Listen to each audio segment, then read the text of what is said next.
Welcome back to Indie Podcasters, Scottish Independence Podcast. We're only a few weeks now before the Holyrood election, and this is another one of our Countdown to Holyrood podcasts. And today our guest is Laura Moodie, who is standing for Scottish Greens. She's standing in the south of Scotland region. We met up with her the other week and had a really, really good chat. I really enjoyed it. So did I. Really, when you hear it, you'll be so impressed with how many topics we managed to cover, including some works of literature that tie in with railway lines. It was a very interesting conversation. Yes, if you're a Dorothy L. Sayers fan, you'll like that bit. Because we're moving into this Holyrood period of intense interest and things happening, we're going to be moving to 2 premieres a week, 2 podcasts a week. So we'll have our normal premiere on the Tuesday at 8 o'clock, and we'll also have a Friday one. Anyway, this is the first. We'll just go over and join Laura. Laura, thanks so much for coming on. Really nice to have you with us again, and also great to know that you're standing on the regional list, South of Scotland regional list for the Scottish Green Party. So we kind of want to hear a bit more about that and how you're getting on with it.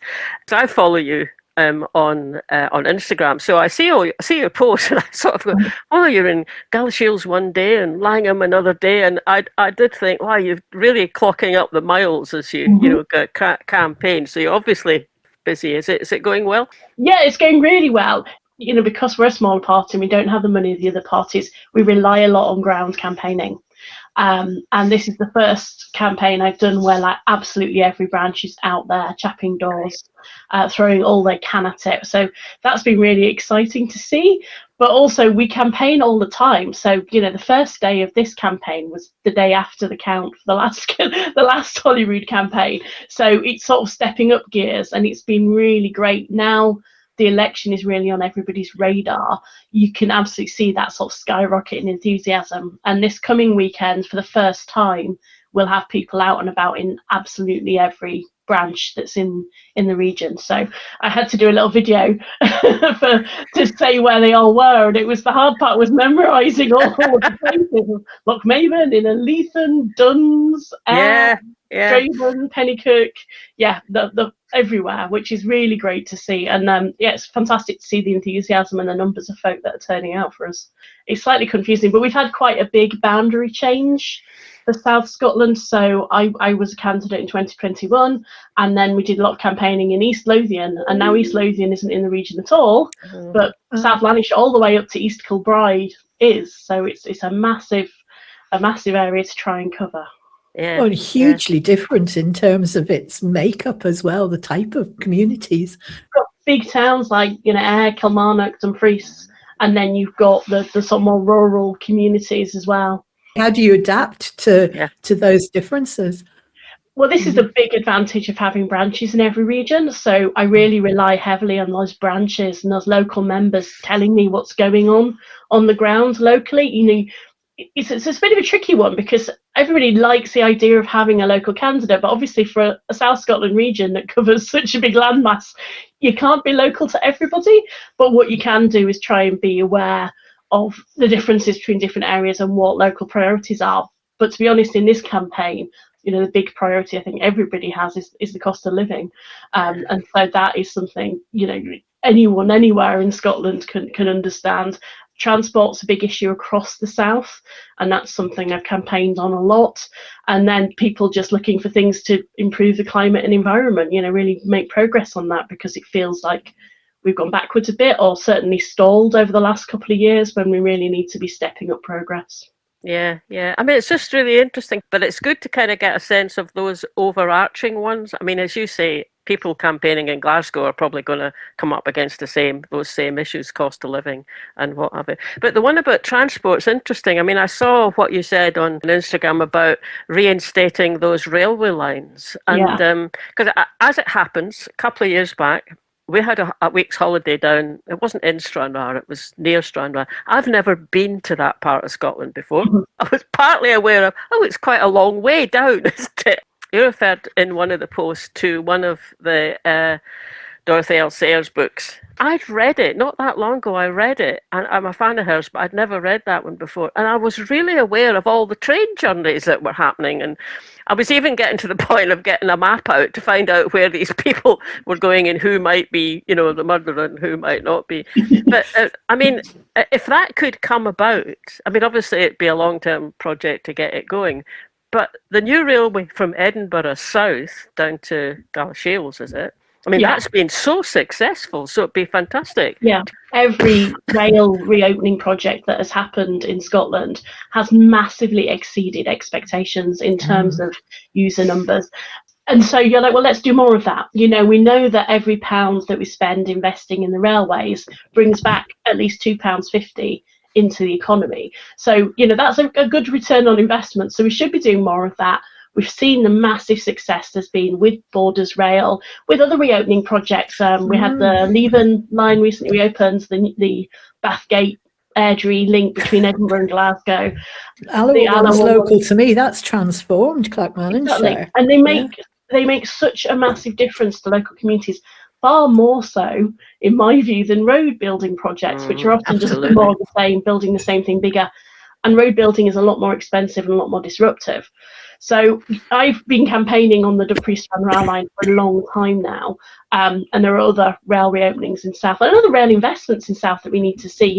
Electrification still hasn't got throughout the south of Scotland. They've just started electrifying the Borders line. So there's quite a few projects that could be done, but I've gone from an area where literally in the 1930s there was a book whose entire plot depends. Yes, exactly. Spoiler to anybody reading it. Entire plot depends on the fact that there's not one but two different ways you can get from where I live to Glasgow for a mid-morning meeting. Now the area I live in is just about one of the furthest in the whole of Scotland from the rail network. So if I want to get a train, I have to do at least a 45-minute journey to Stranraer or Dumfries. If I want a quickish train, I need to get all the way over to Lockerbie to get the West Coast Main Line. So, that's just for generations that change has happened. And there's no need for that. There was always demand for that line. And I think that demand is really growing and it could make a massive difference. I think, we're on the same page in terms of independence. So one of the things I'm looking closely at is how we can build a rail system that enables us to act as an independent country, because at the moment quite a lot of my railway journeys would involve me going down to England to then get back up north.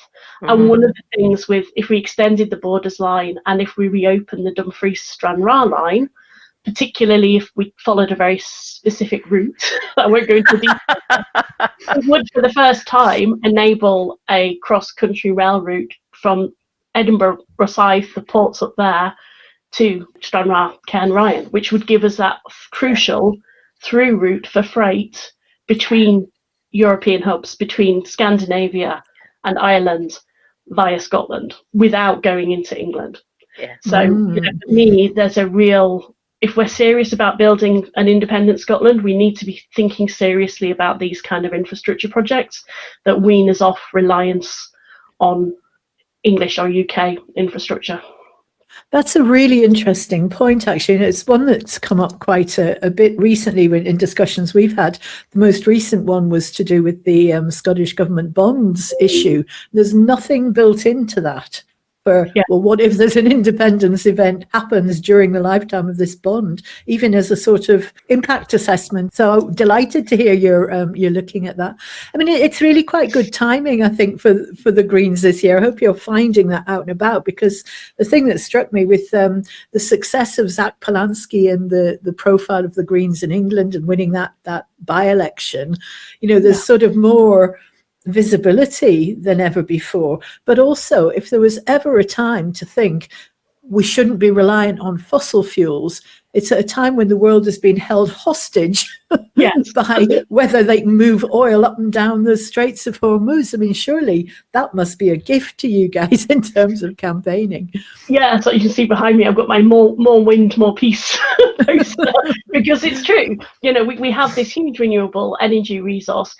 If we tap into that and make the most of that and make sure the profits from that are coming to communities in Scotland, that is our most stable and secure and also the cheapest.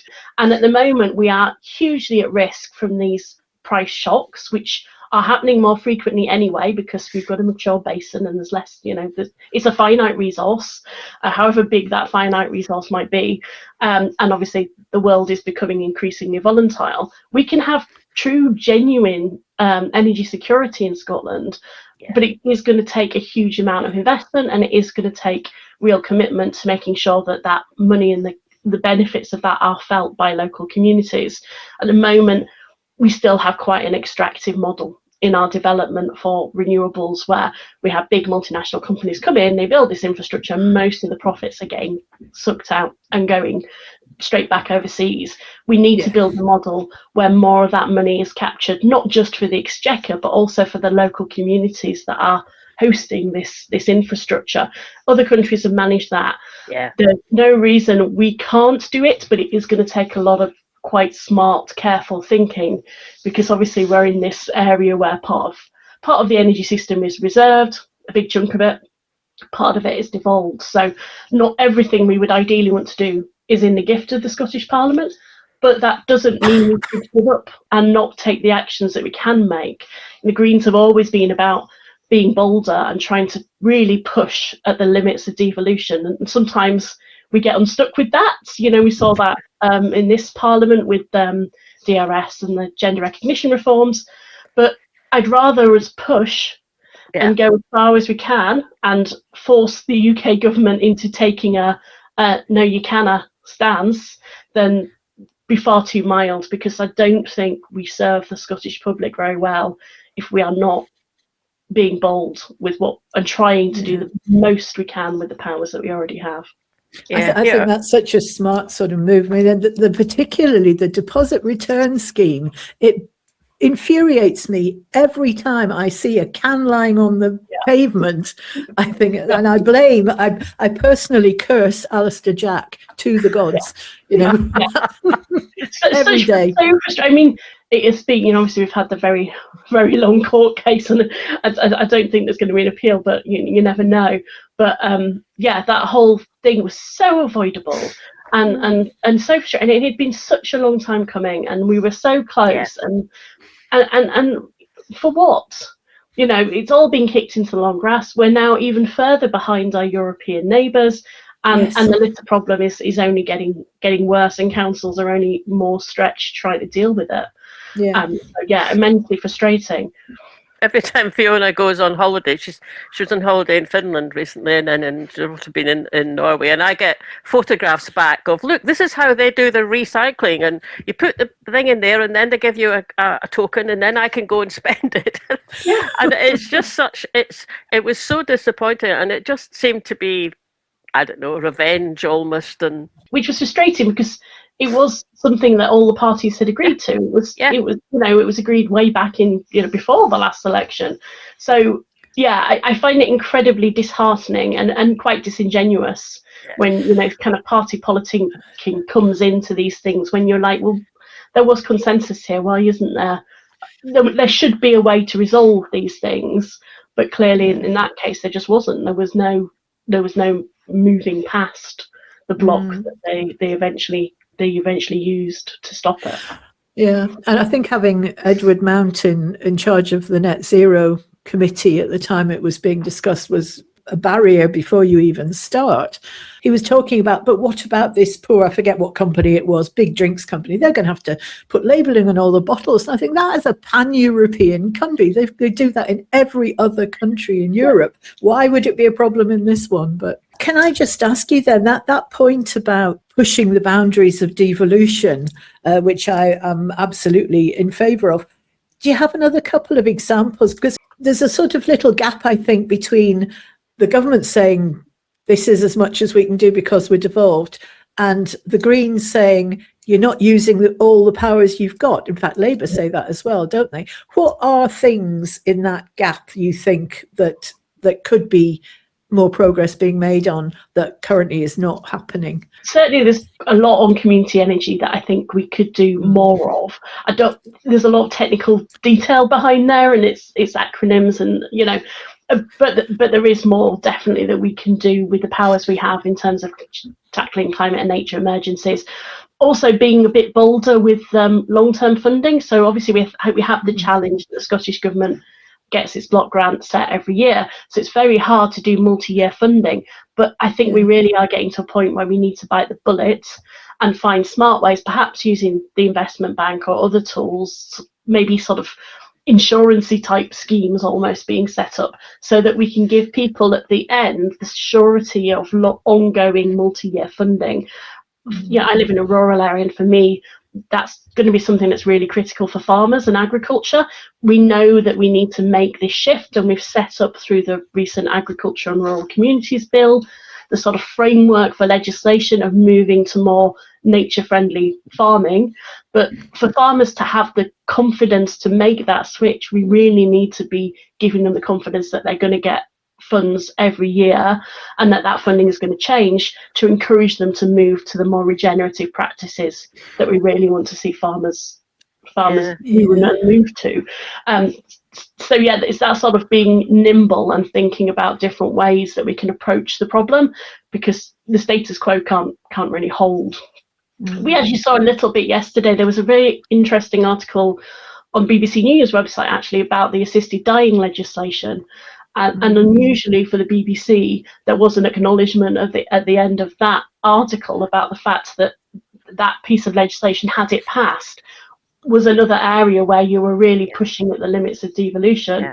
They'd had to sort of get various assurances from the UK government that they'd allow sort of reserved powers to be devolved to the Scottish Parliament to enact that legislation if it was passed. I mean, in the end, it wasn't passed, but you could see that there was real tension there at various points. Yeah, I was watching some of the debate yesterday, actually, and some of the MSPs did mention, I would have voted for this if it wasn't for this particular point to do with safeguards and things. And they were blaming the limits of devolution for not being able to fill those. And then one of them actually said, of course, we might be able to revisit this when England passes its legislation.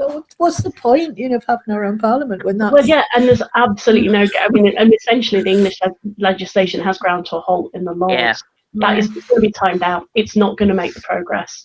So, yeah, it is hugely frustrating, because there is the opportunity there sometimes for Scotland to lead the way on things. I was disappointed with that result yesterday from the assisted dying bill. I was hoping that it was going to go through. However, that was the third go, and we can come back and, another go. And every time Parliament has looked at it, yes, the margin has got smaller. And I mean, likewise, my mum died a couple of years ago, and it was an honour to care for her in the last few days, but she died of blood cancer, and it's a very difficult disease in its final stages. And having seen that and had that experience, I feel quite strongly that there should have been a better option for her in her final days. And I think, likewise, I can completely understand the concerns of disability activists, particularly about the concern that this could lead to people feeling coerced and forced into it. I felt the legislation yesterday had just about got that right balance. A lot of work and energy and effort had gone into trying to get it to a place where I think that's why that gap had narrowed. It had provided a lot of reassurances that people needed. But just not quite enough for people. Not quite enough. And I mean, I think Liam MacArthur just deserves huge amount of thanks, actually, and praise for the amount of effort he's put in, but also just the way he conducted himself. And I think then that kind of fed into it just being a very good debate. Yeah, and the Scottish Parliament can do that marvellously. I mean, I obviously... very interested in the buffer zones legislation that Gillian Mackay brought through in her first term, and that had the potential to be an incredibly divisive, contentious, fraught piece of legislation, but the way she handled it and the approach she took to it was fantastic. And actually, in the end, it passed very, very comfortably, and actually was relatively uncontentious because of the approach, the sort of collegiate, positive approach that had been taken. I think that's an aspect of Holyrood that just doesn't get reflected fairly in the mainstream media.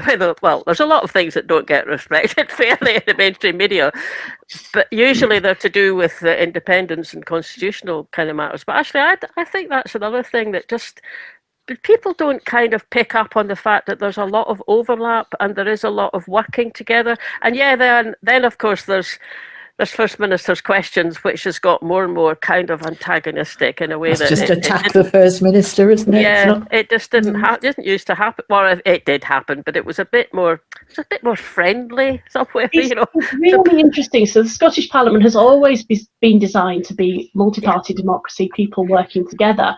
But our press and our media are still very much looking at it through a Westminster Stokes kind of lens, and it's really frustrating because then it feeds into, it perpetuates it, because the parties know that what gets the headline is the gotcha question at FMQs, not the quiet, patient, behind the scenes, diligent work, which is actually what you need to make good legislation that will work.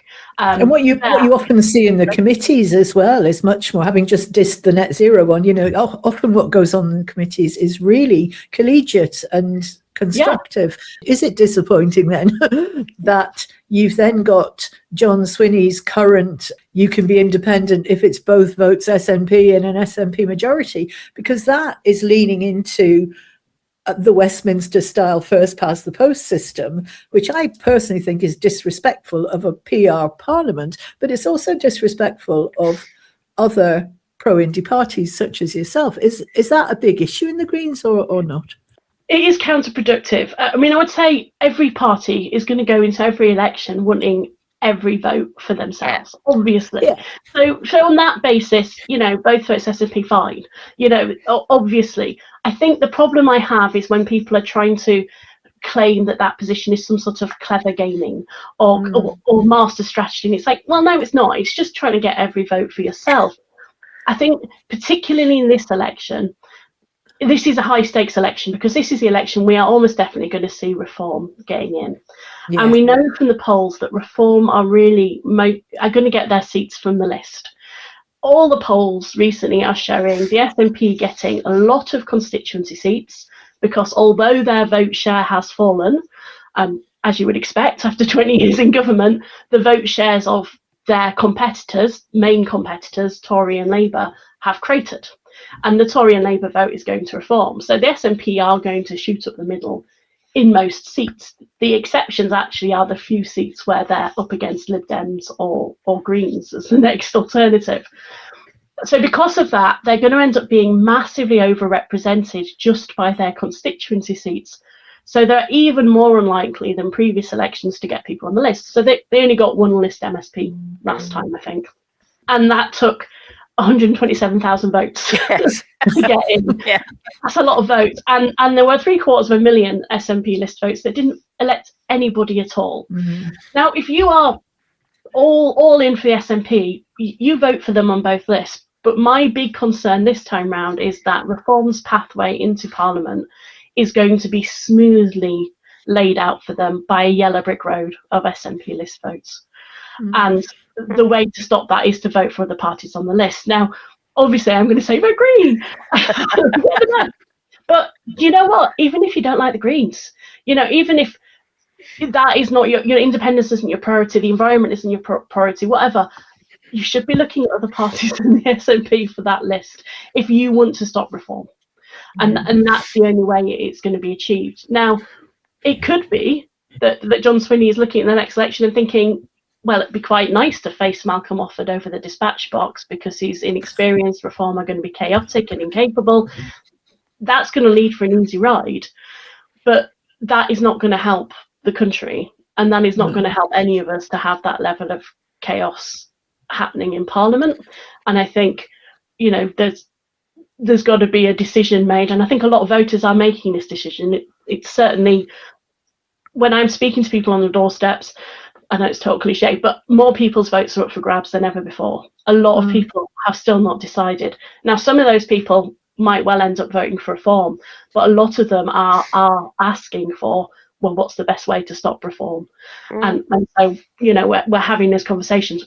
Obviously, the Greens have been helped a lot by the Gorton and Denson by-election down south, which has really demonstrated that, yes, you want to stop Reform, you can vote for the opposite of Reform and vote for the Greens, and that will work. And that is very clearly the case across Scotland. We are very well placed to get people in on the list. across Scotland.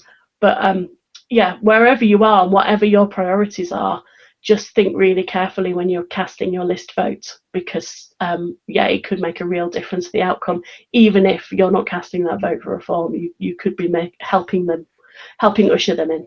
It's a very telling image, that actually, the reform getting in using the SNP yellow brick road. Actually, I mean, Fiona and I did a podcast a few weeks back. We called it Holyrood Majority Rules ? Because we are still both of the mind that Mr. Swinney, I mean, I can understand him or anyone, in SNP. Of course, you just want people to vote for your party. Much easier to run the country if you're the majority government and you don't have to rely on those pesky Green people, or the Labour Party. Of course, you can understand that. But where we kind of parted company with them was the argument that because there was a majority of SNP in 2012, and that was the reason why a Section 30 was agreed and the referendum was set up. I mean, I just think that's plain not correct. I mean, it was one of the factors. I mean, it was an important factor, but it wasn't the only factor. I mean, a big factor was that support for independence was running at about 25%, and Mr. Cameron probably thought, oh, let's just give them it, and that'll be that off the books for another generation, probably, although he didn't say that. So we kind of think, or we're hoping that, I mean, if they get a majority, fine, but we're kind of hoping he hasn't shot himself in the foot with that one, because you can imagine the unionist commentators, if there isn't an SNP majority, are going to say, oh, well, you said that was what you needed, you haven't got it. It's a gift. It is a gift to critics. Also, Keir Starmer has come out clearly and said, even if they do get a majority, we're not granting it. So, I mean, from our perspective, we're like, well, maybe there'll be Greens in a position of power in England and Wales come 2029, who also support Scottish independence, and we might be in quite a good position if there's a lot of Greens in the Scottish Parliament to encourage them to make a new independence referendum a condition of support. I think the problem with all of what I've just said and all that John Swinney said is that all of that focuses on process. And I feel ever since 2014, we have been very bogged down in the independence movement in talking about process. And what we actually need to do is be building the case to persuade more people that an independent Scotland is what they want. Yeah. And I don't think we've done that so well. So that's why things like, my example of the railway line, we need to be doing things like that. We need to be showing, not telling, that we are building a viable, independent country. And we can do that from a position of making the most of our devolved powers. But unless we do that, we're not going to bring enough people with us. And the way we will get another independence referendum ultimately is by there being a sustained majority in favour of it in the population. And we're not there yet. We want to get to that stage where comfortably 60% of people are feeling that they would like to be an independent country, and that's a hard slog persuading those few people over, but that's the way to do it. Yeah, but you need to watch that as well, because then you get 59.5 going, oh, you've not got your 60%. I do like that idea though of we ought to be making progress towards it within what we can do. I mean, we spoke a couple of episodes ago about independence by to-do list, because there's a list of things we would need to have in place in order to be a successful independent country. And if we had some sense of, well, that's where we're making progress, then all the time you're closing the gap so that when we actually do get there, it's an easier ride. And there's some helpful international examples coming up as well. So Iceland's having a referendum in August on EU membership, and I think that is probably going to be the closest and sort of analogous nation we can imagine for how an independent Scotland might approach it. So if Iceland was to vote to join the EU, then the track that they would follow and the time it takes and the process they undertake is going to be very similar to whatever a potential Scottish independent country would take if we wish to join the EU. So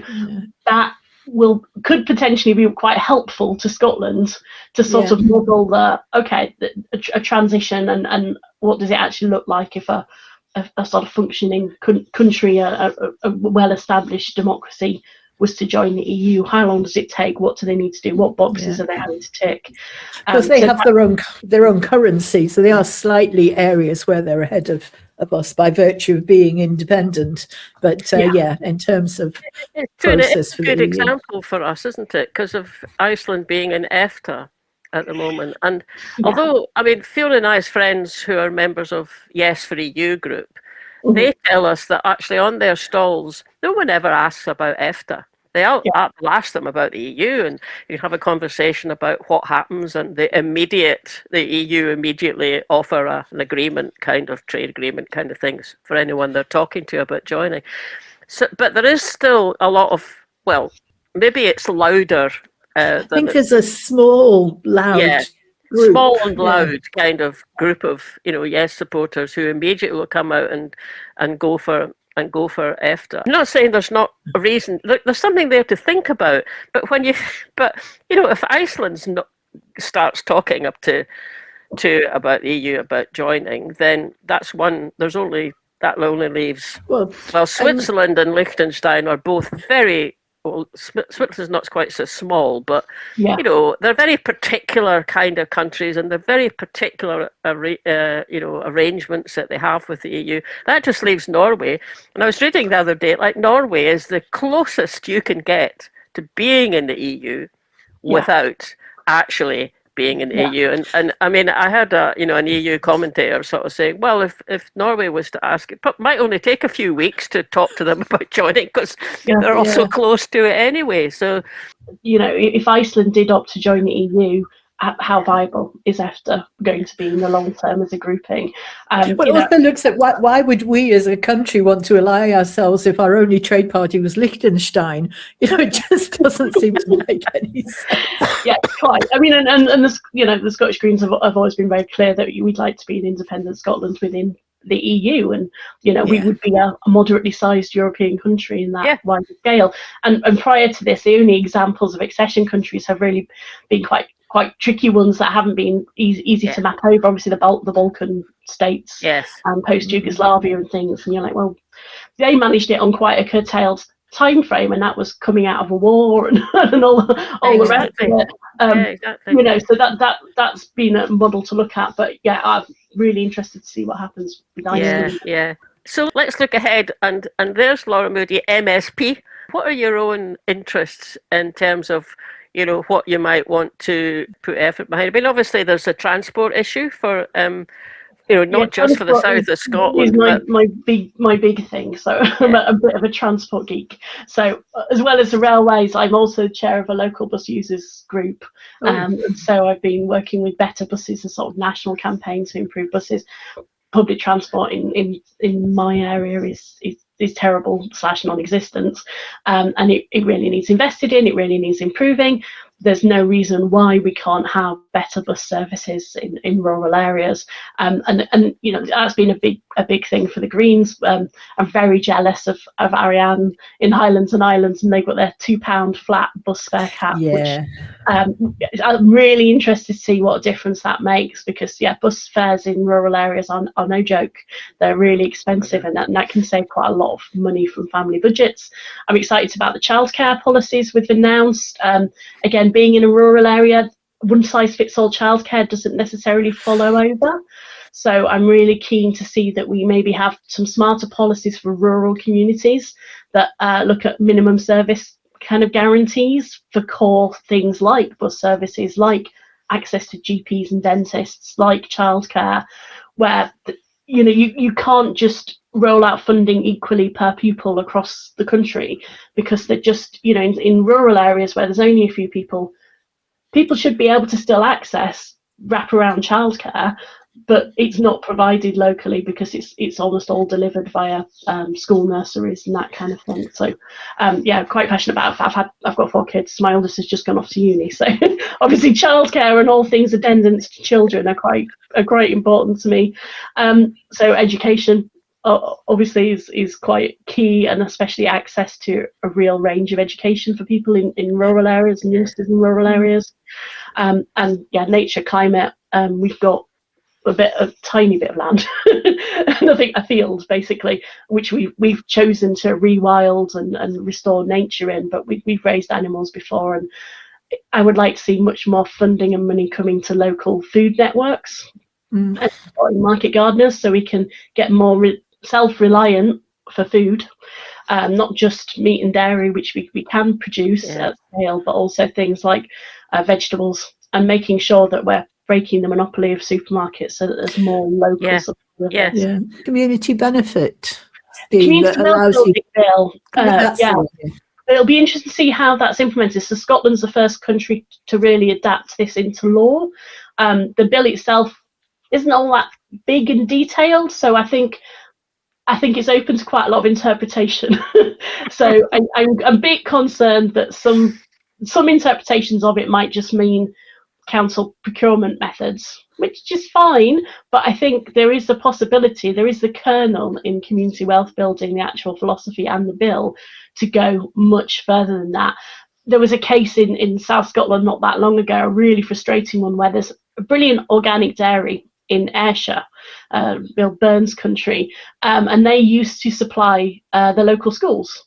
Fantastic local organic food delivered in an electric refrigerated truck that went to all the local schools in South Ayrshire, and then the contract came up to be bidded for again, and they missed out because there was a cheaper bidder from one of the big dairy conglomerates. It was cheaper by £6,000. Now the consequence of that dairy losing that contract was having to lay off maybe 10-15 members of staff and sell the van and change. I mean, they've worked around it and have fought on their feet and come up with solutions, but you're like, that sort of thing has to stop. You have to find ways within council procurement policies where you can capture the onward value of something, where, you know, what is the point of saving £6,000 in your council budget if you're immediately laying off people who are going to need £6,000 or more in benefits to tide them over until they get another job? What is the point of not enabling those organisations, those businesses that could thrive, not having the opportunity to grow in favour of big multinational just because it saves a few quid off the bottom line? The contracting process ought to be able to put some kind of weighting on local. There's a little bit there, but it's not enough, and it just creates perverse incentives.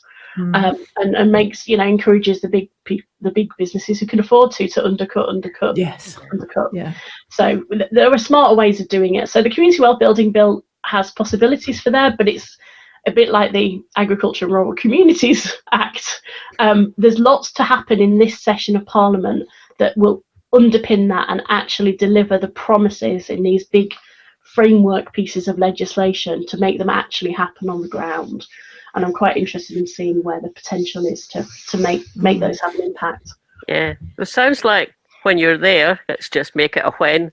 Then that you've got your work cut out. But it's so inspiring, kind of hearing someone, and you're talking about, well, let's do that. That's a good principle, but we need to be smart about how we implement that. We need to be nimble about how we into that. And I was really taken earlier when you were talking about, you know, the need for, in some areas in particular, the need for multi-year funding, and that's difficult when you rely on Westminster sometimes to tell you only weeks beforehand how much money you're going to have.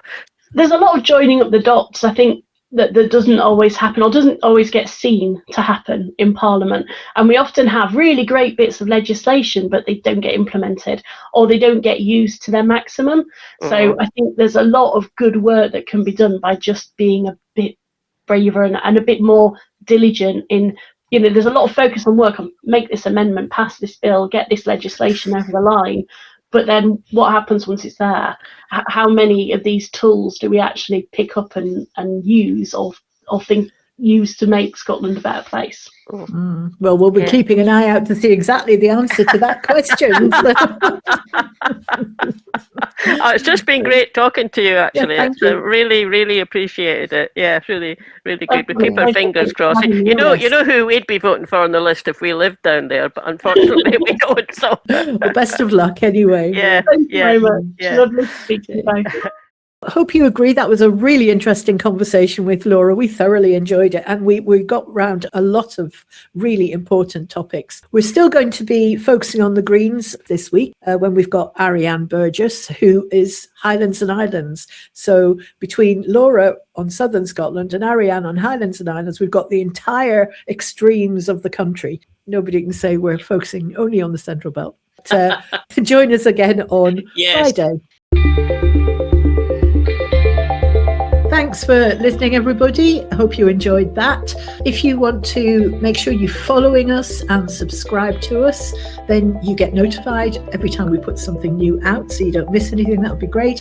Also, you can click the little bell if you're watching on YouTube. And sign up for our mailing list. You can do that from the website, and we always send one out at the beginning of each month to tell you what's happening. Last but not least, you can buy us a coffee on coffee.com.